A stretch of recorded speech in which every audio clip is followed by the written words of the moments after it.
or for hell. I'm yelling no more talking, unless it's the truth. You in that bullshit walking. When I'm in Yes, sir. Welcome back to another edition of EDI Mean's Talk My Truth. Listen, 2025 is already off to one of those starts, man, that, you know, we'll go back and look back 10, 20, 30 years from now and be like, wow, 2025. First, we have the unfortunate incidents that happened in New Orleans on New Year's Eve. I want to send my personal condolences to all the families and friends of the loved ones that were lost. From me to you, man, my condolences.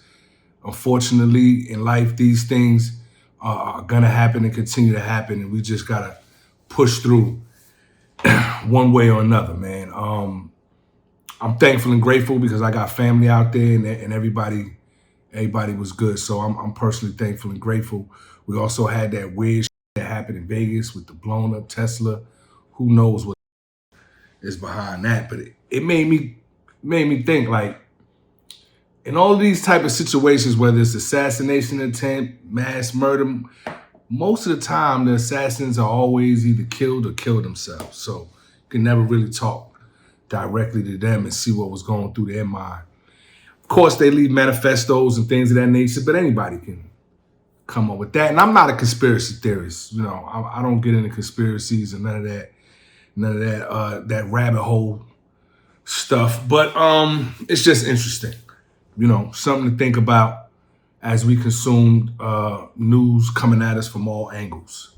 Something to think about and keeping your top hat, man, as you go throughout your day. But before I go, I got a question for y'all.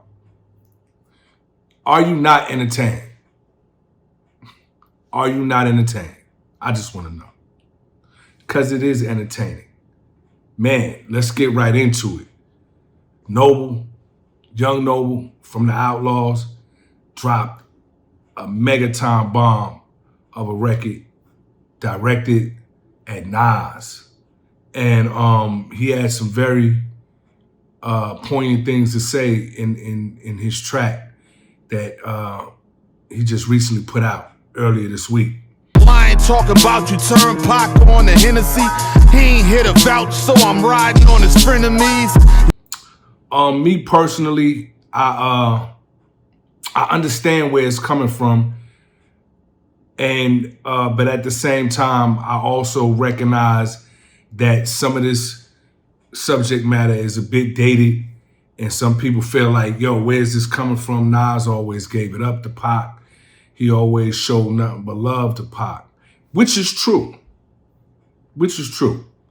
In that same regard, though, there have been some statements that were made, some interviews, whatever the case may be.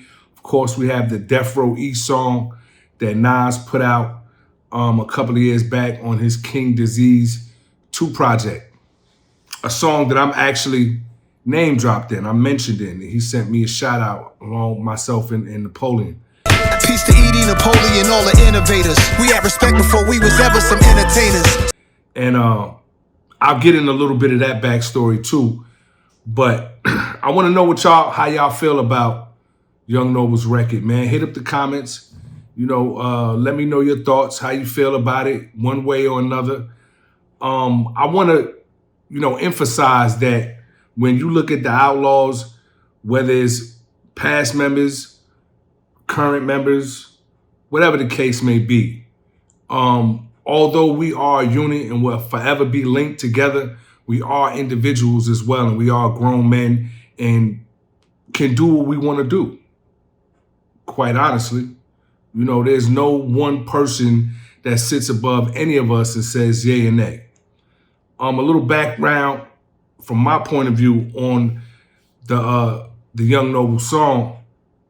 My brother hit me about a year ago, maybe even more than a year ago, and said he had this idea and he wanted to do this.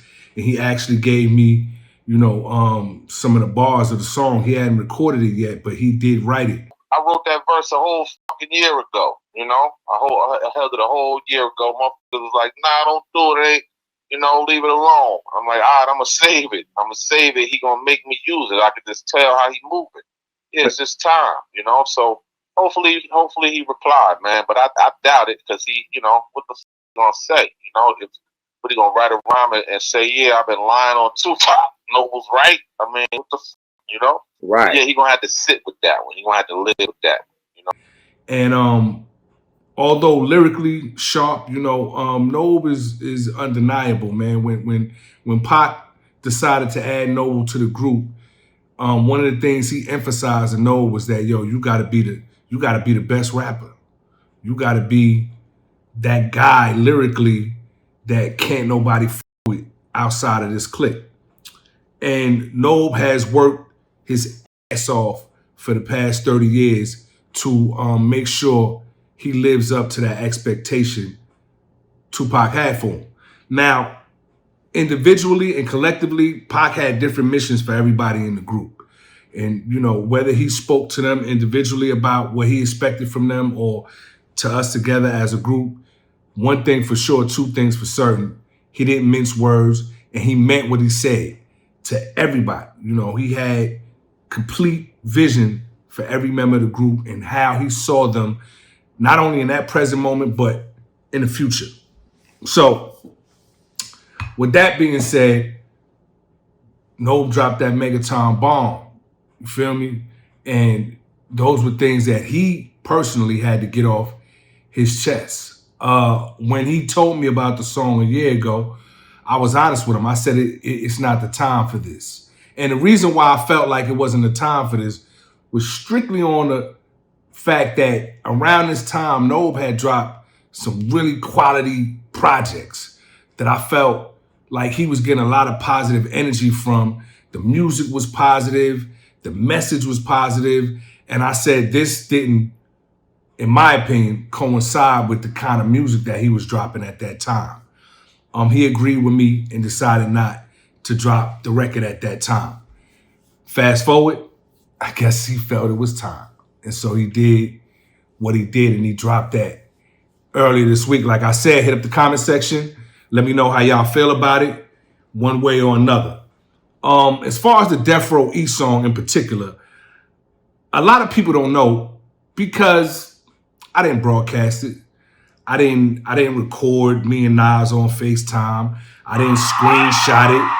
You know what I'm saying? I didn't do none of that. You know what I mean? Because I'm not that kind of individual. That's not my style.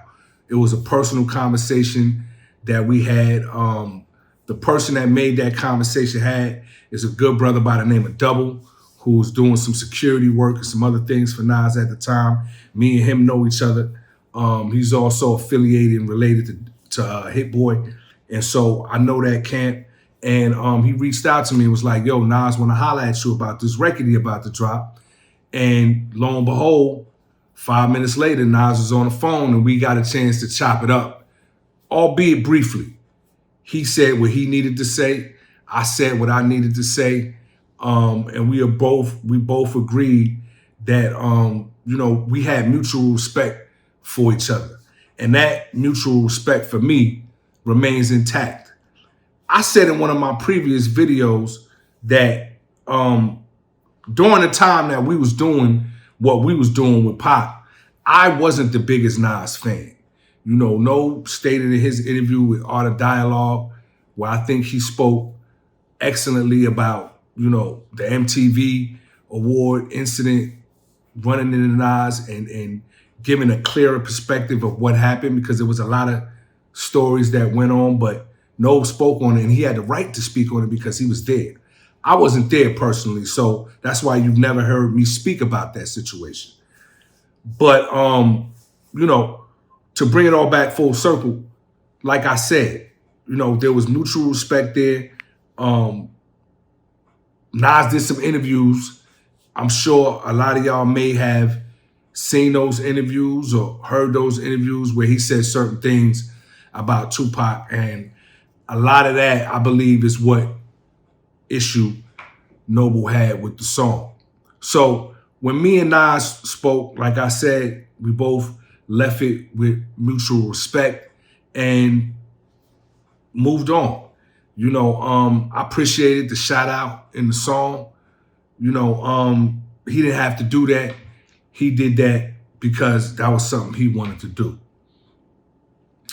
Like I said, are you not entertained? At the end of the day, folks, this shit is all entertainment. It's for your listening pleasure. And, you know, to take a quote from Kendrick Lamar, sometimes you gotta pop out and niggas. Sometimes that is the case. You know, I don't know if Nob felt like this was the time. Obviously he did, because he dropped this particular song and it got a lot of y'all talking about it. So since y'all talking, like I said, hit up the comment section. Let me know how y'all feel about it. This is E.D.I. Mean's Talk My Truth, man. We just getting started. The year is just getting started. We're going to keep it rolling. I'm going to be giving y'all a lot of information, a lot of backstory on some hit records, a lot of backstory on some lesser known records. I got another book coming. It's called The Realest Shit I Ever Wrote. And I'm going to be breaking down some of my most famous verses, my most popular verses, songs I did with Pac, songs I did without Pac. I'll also give you backstory in the book about those songs as well, how they came up, how they were inspired, you know, what made us, what was the mood like in the studio. I'll be giving you background on all of this in this particular book that's coming out. Stop what you're doing right now after this video. Go to recordingmusic.com. That is recordingmusic.com. I'm going to put a link right here in the video for y'all so y'all can check it out. Make sure you go to recordingmusic.com. That's where streaming music, the crypto world meet up together and make beautiful love so we can start to progress and artists can start to receive what they deserve for the music that they create, the blood, sweat, and tears, so on and so forth, man. Once again, it's your guy, E.D.I. E.D.I. Means Talk My Truth. I'm gone. Let's get it. Let me talk